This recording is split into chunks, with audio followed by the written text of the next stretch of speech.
Not just the funniest, but the best movie about politics ever made is not what you're thinking. Not only is this forgotten gem absolutely hilarious, but it's also the most realistic behind-the-scenes look at how Washington works ever made. At the end, I'll show you how this movie predicted one of the craziest real-life political scandals ever. It's eerie. So, which movie am I talking about? Maybe you're thinking Mr. Smith Goes to Washington. Senator, yield. No, sir, I will not yield. The American President. My name is Andrew Schecter, and I am the president. Maybe even Election? Won't just be voting for me. You'll be voting for yourself.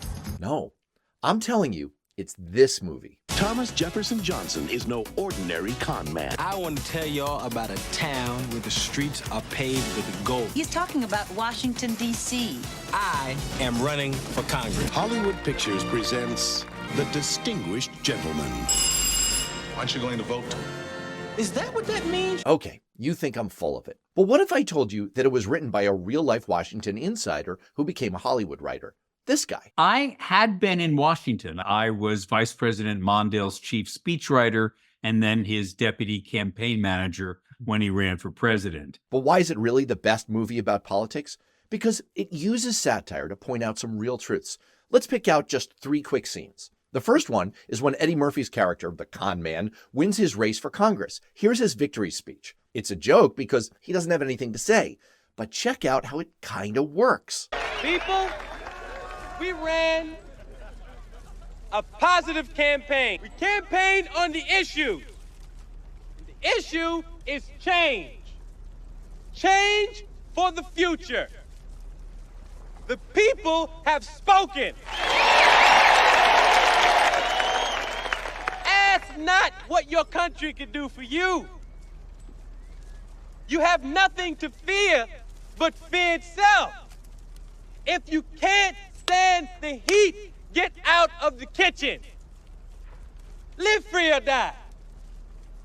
And in conclusion, read my lips. They got even better in a second political speech, and this is the Gettysburg Address of political speeches.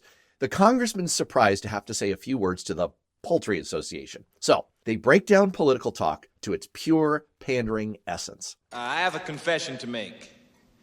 I don't know very much about poultry, but I do know people, and I like you people. I really do. And if you people come to me and you say to me that you have something to say important about poultry, I'm going to listen. Thank you very much.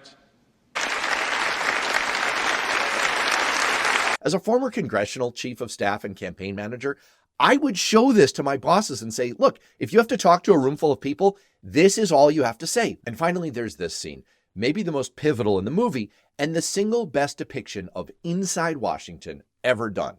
I think it speaks for itself. I'd like to do more money for you, but first I've got to get your positions on a few issues. Now, where are you on sugar price supports? Sugar price reports.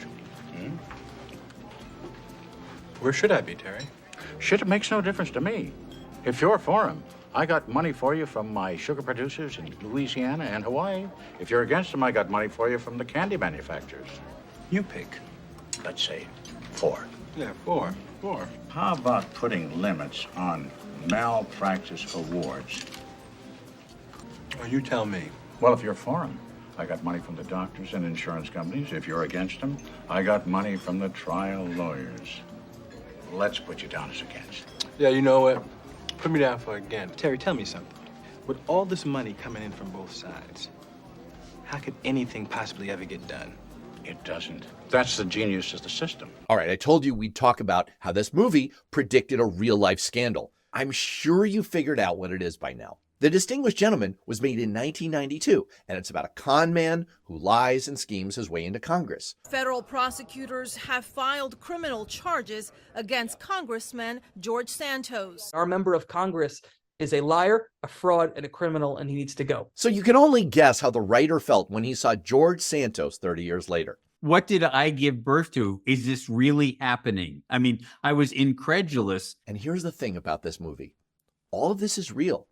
It's satire and it's really funny, but it's making a serious point. Made one commitment to myself, which was that every single thing that Eddie did when he got to Washington actually would be legal. and every scam that was described, every lobbyist trick. It might have been exaggerated just a little bit, but I would never go past the line. All he has to do is have a super PAC or a state PAC. Final thing to tell you, Marty Kaplan is working on a sequel. Of course, in this age of Harlan Crow showering millions of dollars on Clarence Thomas and the ultimate con man, Donald Trump, lying and cheating his way into the presidency, it's become much harder to parody real life.